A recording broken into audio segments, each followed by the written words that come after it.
আকাশবাণী কলকাতা। খবর পড়ছি প্রিয়া বিশ্বকর্মা। প্রথমে বিশেষ বিশেষ খবর।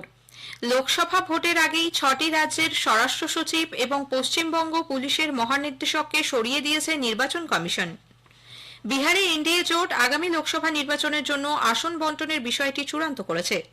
উত্তরপ্রদেশের প্রাক্তন মন্ত্রী আজম খানকে দুঙ্গারপুর মামলায় 7 বছরের কারাদণ্ড এবং 8 লক্ষ টাকা জরিমানা ধার্য করেছে আদালত। কলকাতার গার্ডেন রিচ এলাকায় নির্মীয়মান বহুতল ভেঙে মৃতের সংখ্যা বেড়ে হয়েছে 9। নিহতদের 5 লক্ষ ও আহতদের 1 লক্ষ টাকা করে দেওয়ার কথা ঘোষণা মুখ্যমন্ত্রীর। এতে নির্বাচনী আচরণবিধি লঙ্ঘিত হয়েছে বলে অভিযোগ করে বিজেপি নির্বাচন কমিশনের দ্বারস্থ হয়েছে। ভারতীয় অলিম্পিক অ্যাসোসিয়েশন কুস্তির জন্য তৈরি অ্যাডহক কমিটি ভেঙে দিয়েছে। আজ সেই বিস্তারিত খবরে। লোকসভা ভোটের আগেই নির্বাচন কমিশন 6টি রাজ্যের স্বরাষ্ট্র সচিব এবং পশ্চিমবঙ্গ পুলিশের মহানির্দেশককে সরিয়ে দিয়েছে। স্বরাষ্ট্র মন্ত্রক আজ গুজরাট, উত্তরপ্রদেশ, বিহার, ঝাড়খণ্ড, হিমাচল প্রদেশ এবং উত্তরাখণ্ডের স্বরাষ্ট্র সচিবকে অপসারণের নির্দেশ জারি করে। মিজোরাম এবং হিমাচল প্রদেশের সাধারণ প্রশাসনিক দপ্তরের সচিবদেরও সরানো হয়েছে। এর পাশাপাশি নির্বাচন কমিশন বৃহন্মুম্বাই পৌর কমিশনার ইকবাল চৌহান সহ উপ ও ডেপুটি কমিশনারকে সরানোর ব্যাপারেও বিজ্ঞপ্তি জারি করেছে।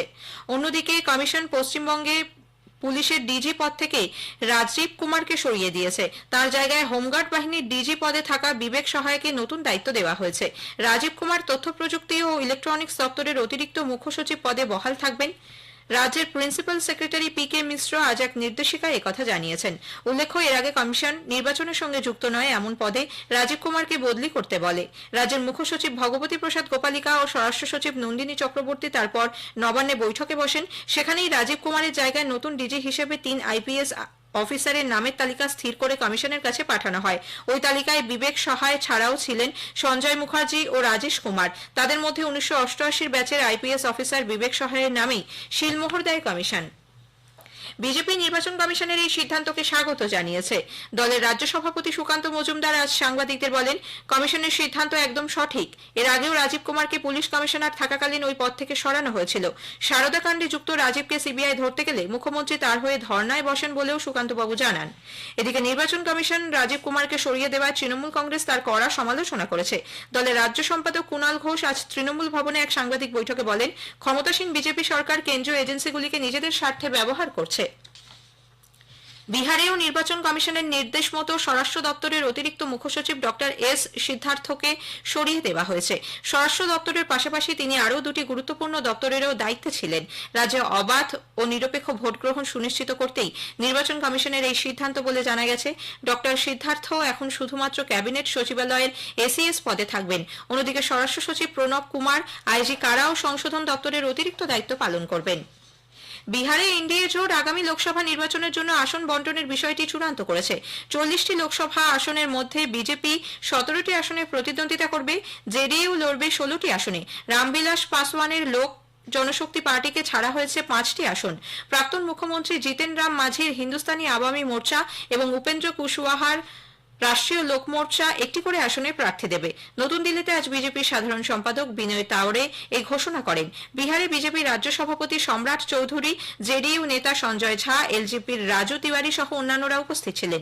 এদিকে উত্তরপ্রদেশের বিএসপি সাংসদ সঙ্গীতা আজাদ এবং তার স্বামী আজ বিজেপিতে যোগ দিয়েছেন।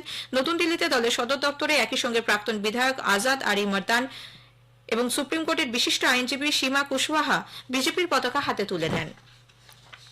অন্যদিকে বিহারের প্রাক্তন সাংসদ ও আরজেডি নেতা লাভলি আনন্দ আজ জেডিইউতে যোগ দিয়েছেন। পাটনায় জেডিইউ রাজ্য কার্যালয়ে তাকে সদস্যপদ প্রদান করেন প্রাক্তন জেডিইউ জাতীয় সভাপতি রাজীব রঞ্জন ওরফে লল্লন সিং। লাভলি আনন্দকে সম্ভবত শেওহার লোকসভা আসন থেকে জেডিইউ প্রার্থী করা হবে।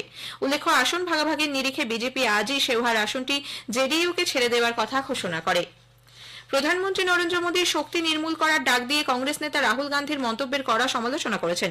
কর্ণাটকের শিবমোগায় আজ এক জনসভায় যোগ দিয়ে প্রধানমন্ত্রী বলেন, গতকাল মুম্বাইয়ে শিবাজি পার্কে যে মন্তব্য রাহুল গান্ধী করেছেন তা নারী শক্তি এবং মা ভবানীর পূজারী শিবাজি মহারাজের জন্য অত্যন্ত অপমানজনক। হিন্দু ধর্মে শক্তির গুরুত্ব উল্লেখ করে শ্রী মোদী বলেন, চন্দ্রযান রোভার চাঁদের যে অংশ স্পর্শ করেছে তার নাম রাখা হয়েছে শিবশক্তি পয়েন্ট। ব্রিটিশরা দেশত্যাগের সময় বিভাজনের দায়িত্ব কংগ্রেসের ওপর দিয়ে গেছে বলেও তিনি অভিযোগ করেন। রাষ্ট্রপতি দ্রৌপদী মুর্মু দক্ষ আধুনিক প্রশাসনিক ব্যবস্থা গড়ে তুলতে কৃত্রিম বুদ্ধিমত্তা, ব্লকচেইন এবং বিগ ডেটা অ্যানালিটিক্সের মতো প্রযুক্তি ব্যবহার করতে সিভিল সার্ভিস আধিকারিকদের পরামর্শ দিয়েছেন। রাষ্ট্রপতি ভবনে আজ রাজ্য সিভিল সার্ভিস আধিকারিকদের উদ্দেশ্যে ভাষণ দিচ্ছিলেন তিনি। রাষ্ট্রপতি বলেন, সমৃদ্ধ ও বৈচিত্র্যময় অভিজ্ঞতার সঙ্গে নতুন ধারণা এবং প্রযুক্তির সমন্বয় কার্যকর পরিবর্তন আনতে পারে। যে কোনো উন্নয়নমূলক কাজ করার সময় সর্বদা স্থায়িত্ব এবং সকলের সামিল হওয়ার বিষয়টি মাথায় রাখা উচিত। বিশ্ব উষ্ণায়ন এবং জলবায়ু পরিবর্তনের চ্যালেঞ্জের সামনে দাঁড়িয়ে পরিবেশ বান্ধব এবং সুস্থায়ী উন্নয়নের জন্য উদ্ভাবনী পদক্ষেপ গ্রহণ করা অপরিহার্য। উত্তরপ্রদেশের রামপুরের সাংসদ বিধায়কের আদালত প্রাক্তন মন্ত্রী আজম খানকে দুঙ্গারপুর মামলায় 7 বছরের কারাদণ্ড এবং 8 লক্ষ টাকা জরিমানা ধার্য করেছে। আজম সহ মোট 4 জনকে এই মামলায় সাজা দেওয়া হলো। আরো 3 অভিযুক্তকে অবশ্য রেহাই দেওয়া হয়েছে। আজম ছাড়া বাকি 3 জন হল প্রাক্তন সিইও আলে হাসান খান, মিউনিসিপ্যালিটির প্রাক্তন চেয়ারম্যান আজহার আহমেদ খান এবং কন্ট্রাক্টর বরকত আলী। এদের সর্বোচ্চ 5 বছরের জরিমানা এবং 2 লক্ষ টাকার ক্ষতিপূরণ ধার্য করা হয়েছে। প্রবীণ আইনজীবী অমরনাথ তিওয়ারি বলেছেন, ভারতীয় দণ্ডবিধির 452 ধারার আওতায় জোর করে বাড়িতে ঢুকে পড়ে হামলা চালানোর অভিযোগে আজমকে 7 বছরের কারাদণ্ড ও 5 লক্ষ টাকা জরিমানার পাশাপাশি অন্যান্য ধারায় আরো 3 লক্ষ টাকা জরিমানা ধার্য করা হয়েছে। উল্লেখ্য, 2019 সালে দায়ের করা এই মামলায় বিচারক বিজয় কুমার এ মাসের 16 তারিখ আজম খানকে দোষী সাব্যস্ত করেন। অগাস্টা ওয়েস্টল্যান্ড ভিভিআইপি চপার কেলেঙ্কারিতে অভিযুক্ত শ্রবণ গুপ্তার 16 কোটি টাকারও বেশি স্থাবর সম্পত্তি বাজেয়াপ্ত করেছে ইডি। এর মধ্যে রয়েছে দিল্লির একটি অভিজাত অঞ্চলে থাকা জমি এবং খামার। দুর্নীতি প্রতিরোধ আইনের বিভিন্ন ধারায় সিবিআই এর দায়ের করা এফআইআর এর ভিত্তিতে তদন্ত শুরু করেছে ইডি। 12টি ভিভিআইপি হেলিকপ্টার কেনার ব্যাপারে 70 মিলিয়ন ইউরো উৎকোচ দেওয়ার অভিযোগ উঠেছে অগাস্টা ওয়েস্টল্যান্ডের বিরুদ্ধে। ইলেকটোরাল বন্ড সংক্রান্ত যাবতীয় তথ্য বিস্তারিতভাবে বৃহস্পতিবার বিকেল 5টার মধ্যে প্রকাশ করার জন্য supreme court state bank of India SBI কে নির্দেশ দিয়েছে। প্রধান বিচারপতি ডিওয়াই চন্দ্রচূড়ের নেতৃত্বাধীন 5 বিচারপতির বেঞ্চ আজ এই নির্দেশ দিয়ে জানিয়েছেন, প্রতিটি বন্ডের সিরিয়াল নম্বর প্রকাশ করতে হবে। কেন্দ্রীয় অর্থমন্ত্রী নির্মলা সীতারামন আজ নতুন দিল্লিতে এশীয় উন্নয়ন ব্যাংকের ভাইস প্রেসিডেন্ট ভার্গব দাশগুপ্তের সঙ্গে সাক্ষাৎ করেন। উন্নয়নের বিষয়ে ভারতের সঙ্গে ব্যাংকের অংশীদারিত্ব নিয়ে তাদের কথা হয়। খবর শুনছেন আকাশবাণী থেকে। কলকাতার গার্ডেন রিচ এলাকায় নির্মীয়মান বহুতল ভেঙে মৃতের সংখ্যা বেড়ে হয়েছে 9। শেখ আব্দুল্লাহ ও নাসিমউদ্দিন শেখ নামে আরো 2 জনকে আজ সন্ধ্যায় ধ্বংসস্তূপ থেকে উদ্ধার করে হাসপাতালে নিয়ে গেলে মৃত ঘোষণা করা হয়। এখনো আরো কয়েকজন ওই ধ্বংসস্তূপের নিচে আটকে রয়েছেন। এর আগে সকালে প্রথমে 2 বোন 55 বছরের হাসিনা খাতুন ও 44 বছরের শামা বেগমের মৃত্যুর খবর আসে। এরপর ধ্বংসস্তূপের নিচে আটকে থাকা আরো 5 জনকে এসএসকেএম হাসপাতালে নিয়ে যাওয়া হলে তাদেরও মৃত ঘোষণা করা হয়। এই ঘটনায় পুলিশ মোহাম্মদ ওয়াসিম নামে এক প্রমোটারকে গ্রেফতার করেছে। খুনের ধারায় মামলা রুজু করা হয়েছে তার বিরুদ্ধে। রাজ্যপাল সিভি আনন্দ বোস আজ বিকেলে ঘটনাস্থল পরিদর্শন করেন। ঘটনায় গভীর উদ্বেগ প্রকাশ করে তিনি মৃতদের পরিবারের প্রতিও সমবেদনা জানান। রাজভবনের পক্ষ থেকে নিহতদের পরিবার পিছু এককালীন 50,000 টাকা করে দেওয়া হবে বলে তিনি জানিয়েছেন। সাংবাদিকদের রাজ্যপাল বলেন, It's very painful to see that helpless people die for no fault of theirs. There is failure on the part of the builder. There is more of failure on the part of the supervisors.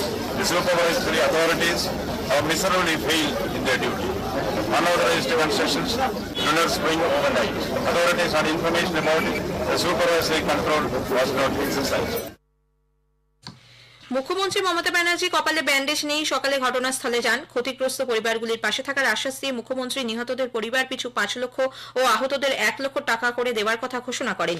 তিনি বলেন, শুধুমাত্র একটা ছোট বাড়ি তৈরি করে দিলাম এটা আমার কাজ নয়। বাড়িটা যদি মজবুত হয় এবং আইনগত সেটা স্বীকৃতি কিনা, অফিসিয়াল পারমিশন পেয়েছে কিনা সেটার ওপরও নির্ভর করে। আমি শোকসন্তপ্ত পরিবারের কাছে দুঃখ প্রকাশ করছি এই ধরনের ঘটনা ঘটার জন্য। যে কাজগুলো কেউ যদি করে থাকে তার বিরুদ্ধে অফিসিয়াল অ্যাকশন নেওয়ার জন্য আমি প্রশাসনের কাছে অনুরোধ করব। আর যে পরিবারগুলো অসহায় হয়ে গেছে তাদের পাশে তো সরকার দাঁড়াবে। এদিকে বিজেপির অভিযোগ, গার্ডেন রিচের ঘটনায় রাজ্য সরকারের ক্ষতিপূরণের ঘোষণায় নির্বাচনী আদর্শ আচরণবিধি লঙ্ঘিত হয়েছে। দলের পক্ষ থেকে আজ এই মর্মে কমিশনে অভিযোগ জানানো হয়। বিজেপির রাজ্য সভাপতি সুকান্ত মজুমদার বলেছেন, অবৈধ নির্মাণের জন্যই গার্ডেন রিচে বাড়ি ভেঙে পড়েছে। দিল্লিতে আজ এক সাংবাদিক বৈঠকে তিনি বলেন, এই তো গোটা কলকাতাকে এইভাবে অবৈধ নির্মাণের টেন্ডার সেটা তৃণমূল নেতারা দিয়ে রেখেছে। তৃণমূল নেতারা কি করবে? প্রতি স্কোয়ার ফিটে তো তারা পয়সা নেয়। তো প্রতি স্কোয়ার ফিটে যদি আপনি টাকা নেন, আপনার মেরুদণ্ডে জোর থাকবে এর বিরুদ্ধে প্রতিবাদ করার। আপনি উত্তর কলকাতা যান, দক্ষিণ কলকাতা যান, চেতলাতে যান, কোথায় যাবেন? কোন জায়গা নেই যেখানে স্কোয়ার ফিটে কাউন্সিলররা টাকা নেয়নি। বিরোধী দলনেতা শুভেন্দু অধিকারী এই ঘটনার তদন্তের দাবি জানিয়েছেন।